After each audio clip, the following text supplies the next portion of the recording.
Bangla class হয়েছে ত্রয়োদশ অধ্যায় ডিং ডাং ছড়া। এতে অনুশীলনী অনুস্বর দিয়ে শব্দ,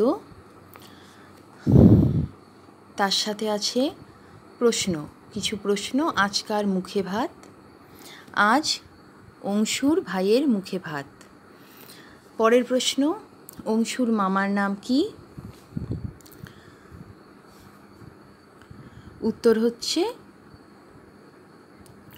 বাংলাদেশ থেকে তাদের মামা আসবেন, তার মামার নাম কংসনারায়ণ। উত্তরে তার মামা বাংলাদেশ থেকে আসছেন, উনার নাম কংসনারায়ণ।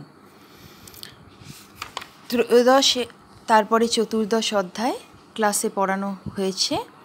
চতুর্দশ অধ্যায় কবিতা শপথ।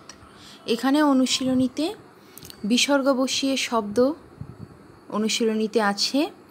এর সাথে পরীক্ষার জন্য তৈরি করতে হবে ঔকার দিয়ে শব্দ। ঔকার দিয়ে শব্দ কেন পরীক্ষার জন্য তৈরি করতে হবে বলছি।